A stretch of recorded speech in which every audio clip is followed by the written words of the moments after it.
on, but it is literally metallic with plastic D-shaped with, because this is really the tricky part. So it's in there like a clay.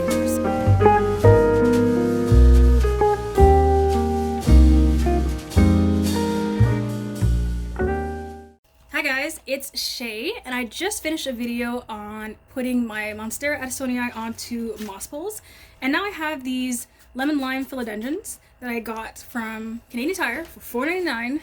It is literally my plant heaven. They have plants for $4.99. It's crazy. I've gotten so many rare and even common plants just for such an affordable price. I got myself some plastic D-shaped moss poles off of Amazon from the brand Leaky, and I will link it down in my Amazon storefront if you guys want to buy some. But I just finished making one. I really like the honeycomb design. These are plastic. The D-shaped design is great because it keeps the moisture in for longer so the sphagnum moss doesn't dry out. That's the one thing that people complained about, is like, how do I keep my sphagnum moss moist? So I just made one. If you want to watch that video, I will link it down below. I put the Monstera on it. It looks beautiful. So now I thought I would put these on. These are pretty cheap, $4.99. I got it just to like experiment with because I hate killing plants. So I just wanted to see how this would look on a pole if I would get like these huge leaves. Right now they're about this size and the leaves are already big. This is a plant that I believe likes to vine out. It looks like it's vining. Right now it's trying to crawl. So let's see how it grows if it's given support and can grow upwards. So this moss pole has 4 different sizes. So first thing you do is just fold the sides.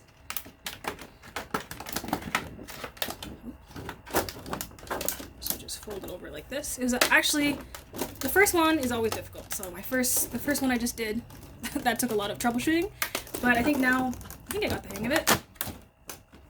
So I also got my sphagnum moss off of Amazon. I did my research, found that this was a really good brand. So I bought that one. I already have it soaking in water.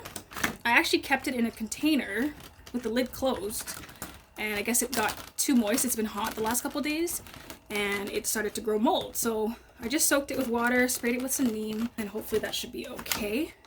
So there you go. Sides are folded over. So with the other moss pole, I liked the I believe it was the third. So not the largest, but the second largest. So here's the tricky part, is getting all of the little plastic tabs into the hole, plural, because they keep sliding out. If I had a second person, I think this would go a lot easier.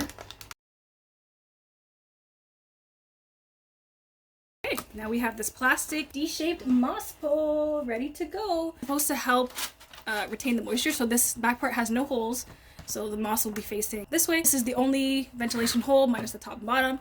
The honeycomb design, I just think it looks really, really cool. Plastic is great.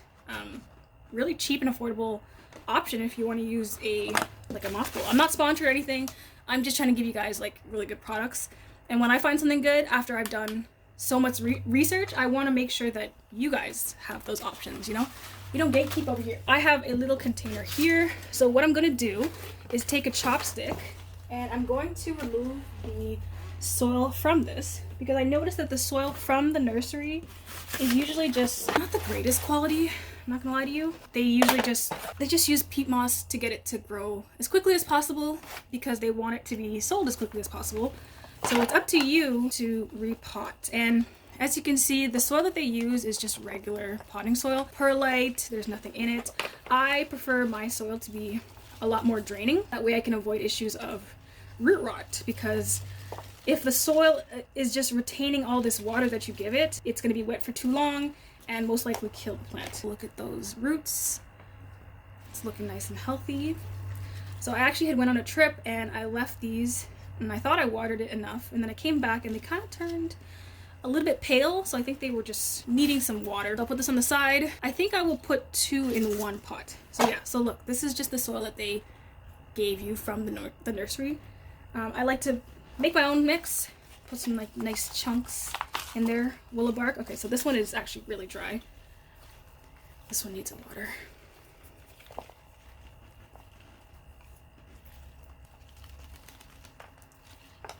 I love doing stuff like this. It's very relaxing. You know, it is dirty, but I don't know, just something so calming about getting your hands dirty, you know, doing a task. It feels nurturing. I already mixed my soil together. It has chunks of willow bark. It has some leca clay. There's some marbles. That's an accident. I didn't mean to put that in there. The soil mix that I had has some perlite, leca clay balls. So I'm just gonna use this. I'm just gonna mix this in. Okay. Make it nice and chunky. Mix this in really well. Okay. Perfect. First I want to see how this will look on a moss pole. I'm gonna position it and then I will attach it. So let's see if I can gently separate these roots. Looks like they've tangled together. So for this one I'm going to use clear tape. So the tape does not harm the plants at all. This up.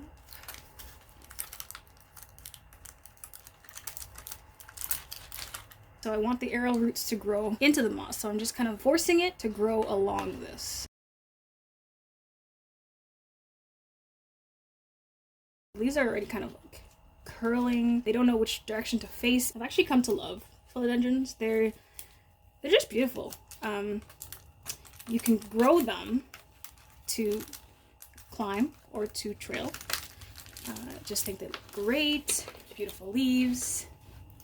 Not difficult to take care of. I know that they like to remain moist, some of them. Moss pole is like a guidance telling it, okay, grow here. And once the roots establish and it starts to realize, oh, cool, now I have something to climb on.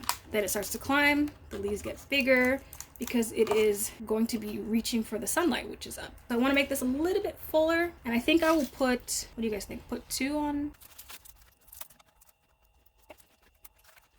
And I think these ones I'm gonna try to propagate.